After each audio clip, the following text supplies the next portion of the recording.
Good afternoon, everybody, and welcome to the press conference following the Foreign Affairs Council. The High Representative will brief you on today's discussion with the ministers, then we will move on to your questions.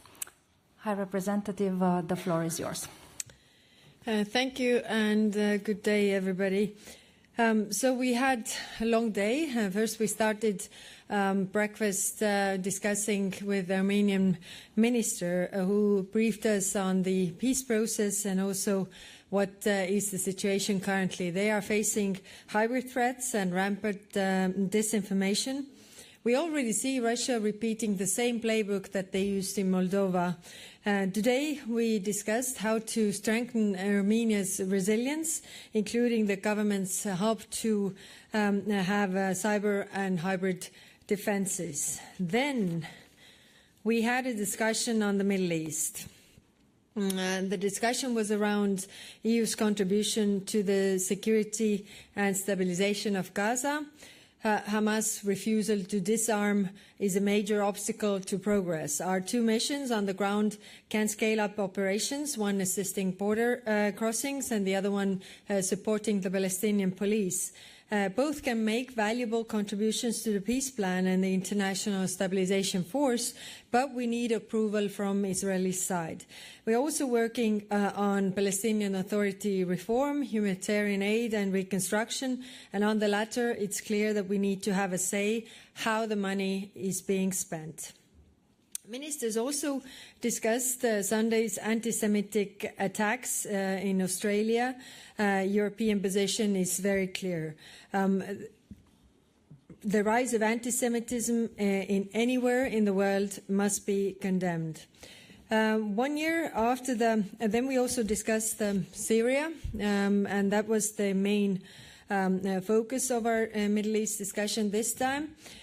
So after 1 year, Assad's regime fell 1 year ago, and Syria still faces enormous challenges. Sectarian violence, lack of inclusivity, lack of proper institutions, rule of law. These are problems that are still there. The killing of US soldiers by ISIS terrorists on Saturday was a brutal reminder of that. And we discussed the state of Syria's transition and how we could better support governance, security sector reform and trade. Let me remind you that the European Union was the first one to lift sanctions to help a country to rebuild. But lifting sanctions alone does not bring economic prosperity. Investors need to trust the legal system. Investors need to be sure that the situation is stable and will not get out of hand. We are now also adjusting the EU-Syria sanctions regime as the situation evolves. Ministers also decided to move forward with a new EU-Syria political partnership. If we don't step up in Syria, others, including Russia, will fill the vacuum. And finally, also on Lebanon, later today, actually quite soon, I will co-chair EU-Lebanon Association Council. Lebanon is at the critical juncture. The truce between Lebanon and Israel remains fragile. Hezbollah's refusal to disarm and Israeli strikes risk pushing the country into deeper instability. And today, we will discuss our relations and options for strengthening Lebanese internal security forces. And then we had a discussion on China. So China is increasingly weaponizing economic ties for political gains.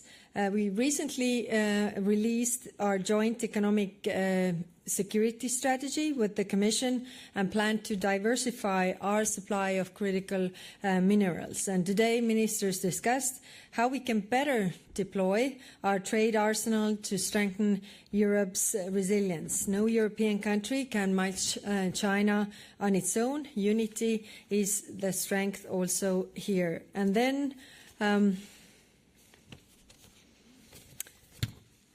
on Ukraine.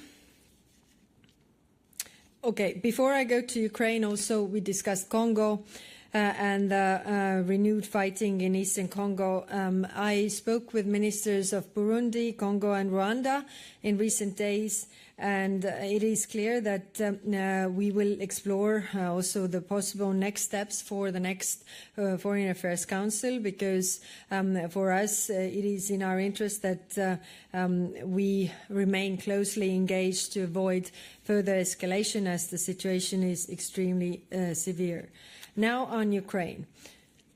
Talks will continue. Our priorities are twofold: putting more pressure on Moscow and generating more support for Kiev. Europe is providing Ukraine with a record 27 billion euros of military support this year. We have also met our pledge of providing 2 million rounds of artillery shells, but it is also clear that it's no time to slow down. We have to do more to strengthen Ukraine's defense and its hand in negotiations, while Russia keep rejecting peace. Ministers were clear that any peace deal must include strong security guarantees, as Ukraine has been pressured into giving up NATO. These will be the only safeguard capable of stopping Russia from re-invading. The EU will do its part, including with training and defense industry support. Russia's shadow fleet remains its cash lifeline, and we are cutting it. So today we sanctioned several individuals linked to Rosneft and Lukoil, as well as shipping companies. Also additional 40 vessels to the sanctions list. To cut off Russia's cash flow faster, we will now also sanction shadow fleet vessels on a rolling basis with decisions every month. Ministers also imposed new sanctions on those involved in Russian hybrid actions against our countries. As hybrid attacks from Belarus grow, we also broadened our sanctions regime to target those responsible. The message is clear: those who threaten our security will face consequences. This is a decisive week for funding Ukraine. Member States have already agreed to immobilize Russian assets for the long term, and this was the right thing to do. On Thursday, the European Council is set to decide Ukraine's funding for 2026 to 2027. I want to make this very simple. Supporting Ukraine costs money, that is very clear, but letting Ukraine fall would cost us much more. Accountability for Russia's crimes is essential for a just and lasting peace. Tomorrow in The Hague, we will establish a commission to address claims for war damages caused by Russia. The Commission's register has already received 80,000 submissions. It will review, assess and determine the compensation owed to Ukraine. Russia will not escape the bill for the homes, schools and hospitals it has destroyed. And finally, on issue of territorial concessions, only Ukraine can decide the terms of any deal. But we all know that Donbas isn't Putin's endgame. If he gets it, he will want more. Concessions should be made by the aggressor, not victim. There is no moral equivalence between the two sides. I think I got all points now and ready to take our questions.